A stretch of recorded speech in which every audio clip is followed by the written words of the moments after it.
Muito bem, senhoras e senhores, e hoje eu tenho a honra de receber aqui ele, que foi eleito, olha só, Top Voice LinkedIn como um dos 15 maiores influenciadores da plataforma em 2017, Murilo Leal! Ah, Murilo, tava esperando por essa conversa fazia tempo. Cara, eu fico feliz demais de estar aqui, de verdade. Eu acompanho já o programa há um tempão e tô muito feliz de estar aqui. Não, feliz estou eu, então estamos felizes. Me diz uma coisa, como é que no momento tá todo mundo falando de Facebook, todo mundo falando de YouTube, Instagram, e aí de repente o Murilo, pum, como um dos 15 maiores no LinkedIn? O LinkedIn ele é uma plataforma ainda crescendo um pouquinho ainda, né? A gente, com o desemprego que surgiu aqui no país, muita gente acabou procurando a plataforma, né? Falou, pô, vou ver o que está acontecendo lá no LinkedIn. Ela é muito específica, ela é muito para a parte profissional. Então, acho que o brasileiro ainda gosta daquela coisa do YouTube, do Instagram, do Facebook, né? Então, ela está crescendo ainda aí no país. E como é que você, assim, se identificou com o LinkedIn? Como você tomou a decisão? Não, eu vou focar nessa plataforma. 2016 para 2017, eu fiz 13 textos falando sobre o mercado de trabalho, sobre juventude, essa coisa do propósito, né? Tava muito em alta ainda esse tipo de assunto. E escrevi um texto que chama Por que trabalhar para pagar as contas não faz sentido? Nesse sentido.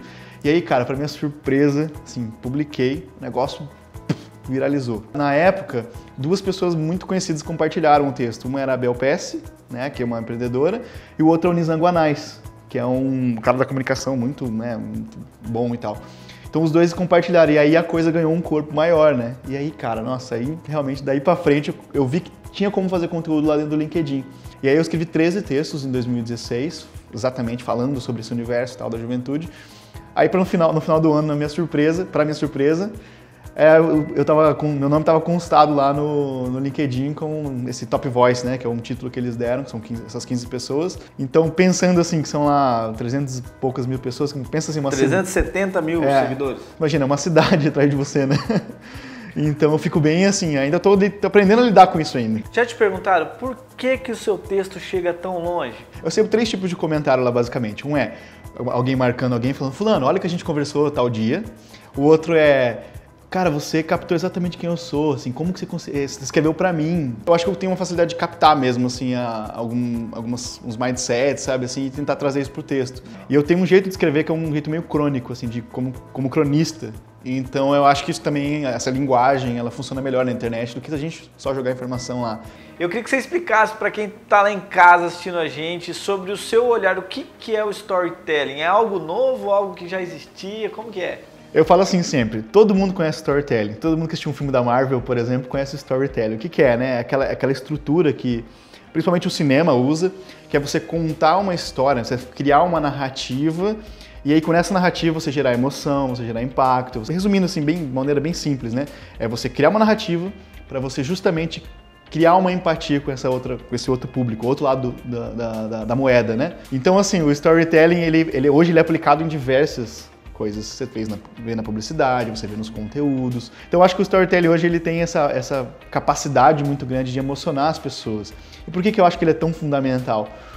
Porque ele não só é uma ferramenta lúdica, mas ele passa valores de verdade. Um espectador nosso que está assistindo, que desenvolve um trabalho dele como vendedor, como atendente, como gestor, ele consegue aplicar essa ferramenta? Consegue completamente. De que forma? Eu vou te dar um exemplo que eu vi assim com esses olhos aqui. Eu tô junto com uma empresa lá e a gente estava na operação de vendas, eu trabalhando do lado deles lá, e aí um vendedor, cara, fez um negócio genial, assim, genial, simplesmente genial. Eu assistindo, ele atendeu um cliente lá por uma ligação de vídeo, e aí ele, cara, contou uma história, assim, sensacional. Ele falou assim, olha cliente, é o seguinte, ele falou assim, você vai lá pra empresa gringa, lá tem o James, olha que genial, lá tem o James nem fala a sua língua, o James, cara, ele ganha em dólar. O James, ele nem sabe onde fica o Brasil, você pedir pra ele apontar o Brasil, ele nem sabe. E aí, quando você precisar de um suporte dele lá, ele não vai estar nem aí pra você. Agora aqui, aí ele pegou o computador, assim, cara, genial, pegou o computador dele, que tava na ligação, aqui nós temos o fulano de tal, ele é o nosso atendimento aqui, vou mostrar pra você. Ele pegou o computador, foi lá, ó, esse aqui é o fulano, esse aqui é o nosso futuro cliente e tal.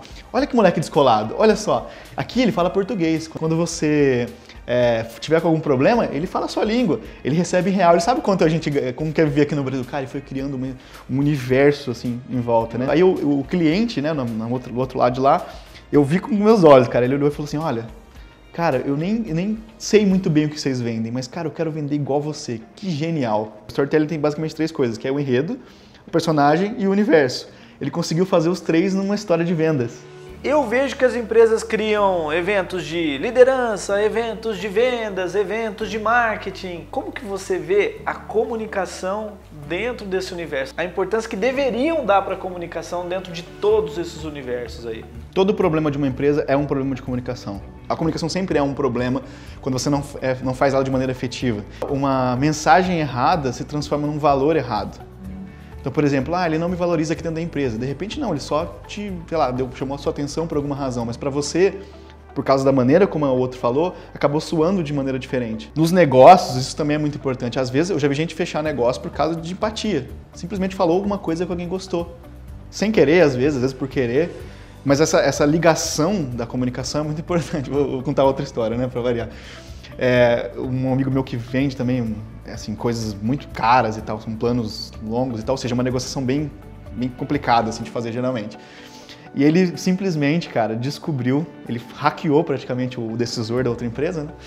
E descobriu que o cara gostava de canetas, o cara colecionava canetas. Qual foi a primeira coisa que ele fez? Ele falou no Duty Free, comprou uma caneta, não sei nem qual era, uma caneta super top, colocou aqui no bolso, na camisa da frente, dele. E foi pra reunião dele próprio, né? E foi pra reunião com o cara. Ele falou, cara, que o cara ficava o tempo todo olhando pra caneta dele. Assim, tipo, admirando a caneta dele e ele falando.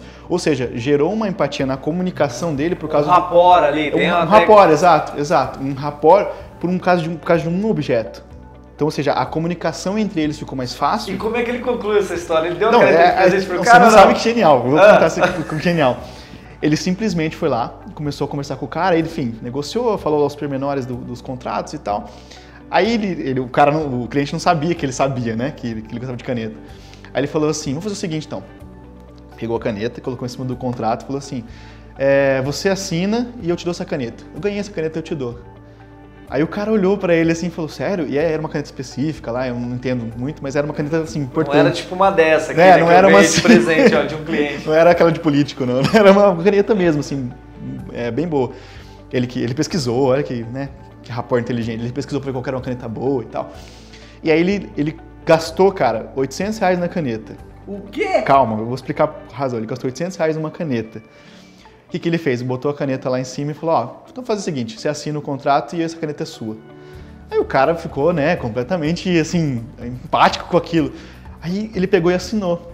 O contrato dele era de R$200 mil. Ou seja, praticamente, ele gastou R$800, mas ele faturou 200 mil. Então, assim, saiu barato essa caneta, no final das contas.